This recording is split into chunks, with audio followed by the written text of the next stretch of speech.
Donc ici, c'est ma chambre. C'est là que j'étudie. C'est ici que je me réveille tous les matins, prêt pour une nouvelle journée d'école.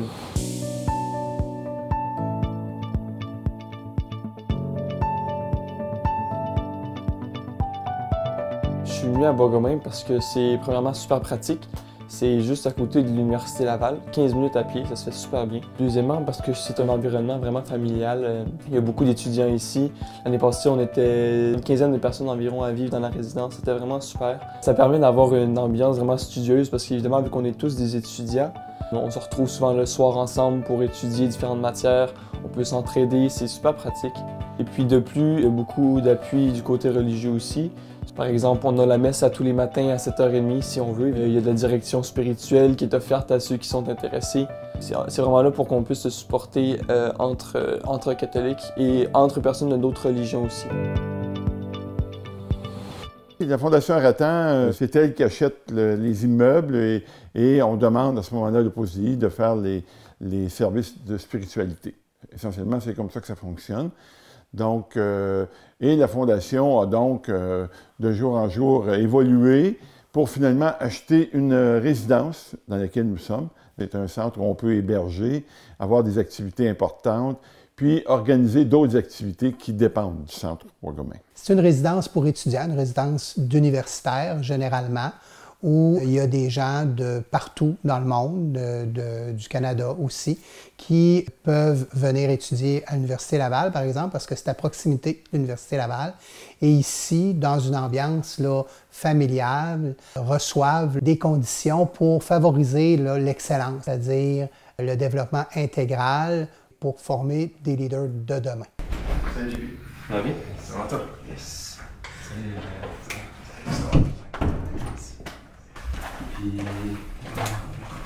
Je trouve que c'est important, justement, dans l'Église qui est en passage, dans le renouveau de l'Église, que les jeunes qui cherchent un sens puis qui veulent approfondir leur foi y aient des activités jeunesse, venir fraterniser avec des personnes plus jeunes, de notre âge, en fait. Et c'est ça qu'on peut retrouver ici à Bois-Gomain. Un cercle que tu peux voir dans la Bible, là, où ça commence dans un jardin, puis ça finit avec la Jérusalem céleste.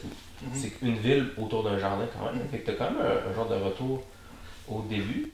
Donc, les vendredis soirs, à partir de 5h30, on a un cercle. Donc, on se regroupe, quelques jeunes hommes, pour prier, pour méditer, des lectures spirituelles sur l'Évangile du jour. Tout ça animé par Patrick, le directeur de la résidence, quand il est là.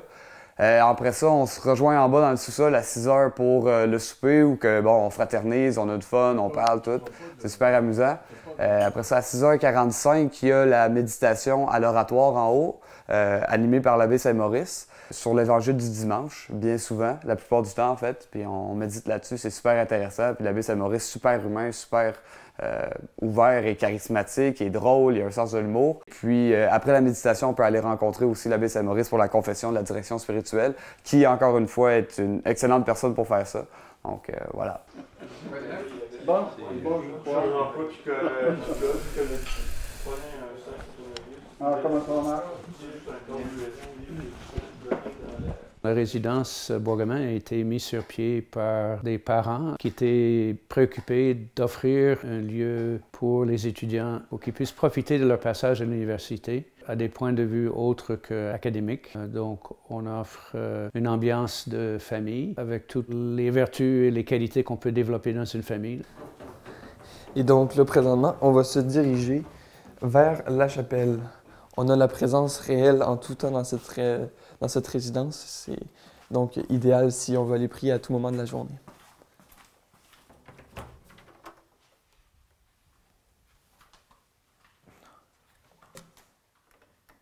C'est ici qu'on a la messe à tous les matins à 7h30. Et c'est entre autres une des forces de cette résidence-ci, c'est qu'il y a beaucoup de support spirituel. Il y a, entre autres, en plus de la messe, on a la direction spirituelle qui est offerte pour ceux qui sont intéressés. Il y a beaucoup de suggestions aussi de lecture spirituelle qu'on a dans les bibliothèques un peu partout dans la maison. Alors dans le fond, c'est vraiment un endroit idéal pour se supporter mutuellement dans notre vie avec Dieu. Peu importe la religion, dans le fond, on est vraiment là pour se supporter, pour s'élever, pour vivre une meilleure vie, dans le fond, et devenir des meilleurs hommes.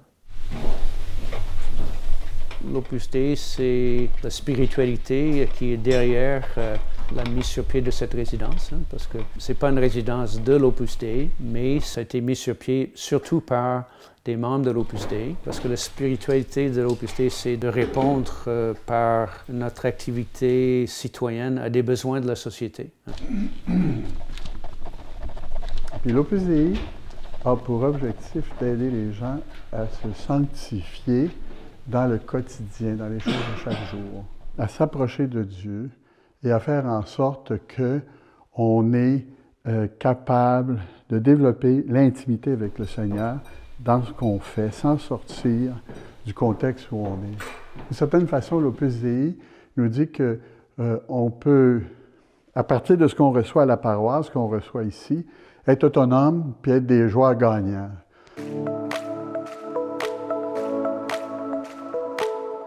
On a aussi un camp pour les jeunes qui, à chaque année, se déroule. Présentement, c'est à Rawdon et il y a une quarantaine là, de campeurs là, qui vont là, des jeunes, ça va entre 9 et 15 ans. C'est un camp chrétien, qu'on fait différentes activités, mais en même temps qu'on partage les valeurs chrétiennes là. Le service, l'amitié, le respect, l'entraide, c'est toutes des choses qui sont à travers les activités des forces. Et les enfants les vivent sans s'en rendre compte. C'est clair qu'au retour à la maison, on voit vraiment une différence, là. Juste de créer cette étincelle de bonheur. On avait du fun en titi. Je vous le dirai, je ne le cacherai pas, on avait du fun. La bouffe était bonne. On avait la messe le matin, après, on se levait avec la grosse musique du Pirate des Caraïbes, puis on s'en allait courir tout le monde ensemble, puis on se challengeait entre nous, dire que hein, toi t'es pas capable de faire le plus grand parcours, des choses de même. C'était vraiment le fun. Beaucoup de soccer, beaucoup de jeux de ballon. On avait plein de jeux, attraper les moniteurs. On avait une partie survie, on avait fait une excursion. C'était vraiment, je me rappelle, mes expériences de campeur ont été très très bonnes.